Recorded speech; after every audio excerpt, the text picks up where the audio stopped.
拜登又想开会了，邀请南太国家对付中国，将上演一出鸿门宴。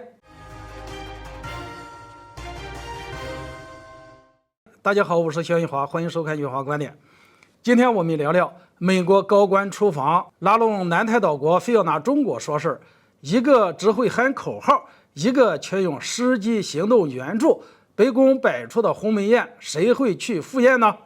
自白宫上台以来，美国政府也体会到了文山会海的烦恼，层出不穷的峰会接踵而来。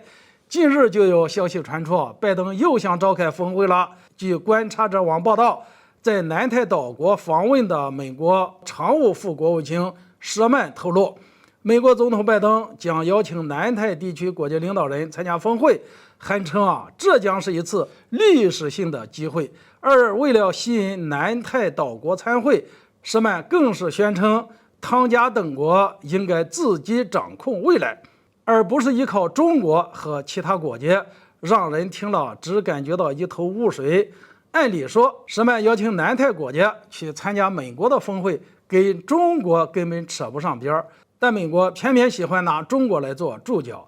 这次舍曼的言行就是最好的例子，说什么不要依靠中国，就好像中国在南太有什么见不得人的小团伙一样。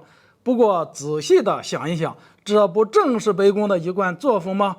美国每次想甩锅的时候，只要把自己的所作所为按到中国头上就行，可谓是轻松方便。这次同样也不例外。舍曼说，小国要把未来掌控在自己的手中，而不是依靠大国。这话怎么听起来觉得很可笑？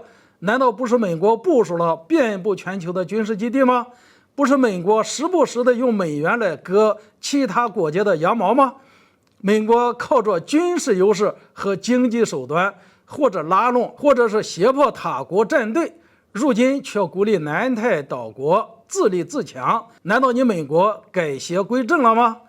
指望奉行霸权主义的美国不干涉他国内政，恐怕比登天还要难。舍曼这番话主要是想挑拨中国和南太岛国之间的关系。然而事实胜于雄辩，中国对汤加等国做过什么呢？世界各国都看在眼里。今年初，汤加国内发生严重的火山爆发，号称世界警察的美国援助只是停留在口号上，反而中国不惜动用海军、空军向汤加援助了大量的物资。这就是舍曼所说的掌控他国的未来吗？这就是舍曼特意提到的晚宴。拜登是打算联络感情，还是演一出鸿门宴呢？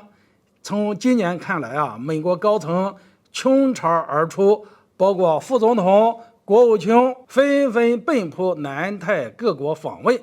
要说是联络感情，恐怕谁都不相信吧。就像中方发言人说的那样，时隔这么多年，美国高层大举访问南太，恐怕大家都很想知道其中原因是什么。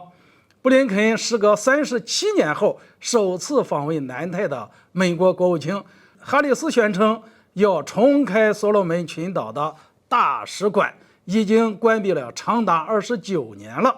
中国有句俗话，夜猫子进宅，无事不来。几十年不来的亲戚儿突然登门拜访，心里还真犯嘀咕。美国选择这个时间点登门拜访，目的就是想把南太变成自己的后花园，让南太各国变成地缘对抗的筹码。原本南太地区资源丰富，环境优美，先天条件优越，本应该是发展极好的地区。但由于临近美国和澳大利亚，南太各国非但不能从美澳身上获得帮助，反而要承受两国的政治渗透。去年的所罗门群岛暴乱，就是美澳在背后搅局。而今年中国先是出手帮助汤加，又与所罗门群岛签订安全协议，中国外长随后也出访南太等国，助其经济发展。眼见中国与南太岛国交好，美国自然就开始坐不住了。晚宴虽好，但也得分谁来请客。面对居心不良的拜登，再好的美酒佳肴也只会是食之无味。美国请客就拿中国说事，施曼怕是想多了。如今在国际舞台上，中美两国的实际行动和口碑就是证明，拜登以为请客吃饭就能拉拢南太领导人对付中国吗？怕是要白费心机了。今天这个话题就聊到这里，欢迎大家留言交流，下次见。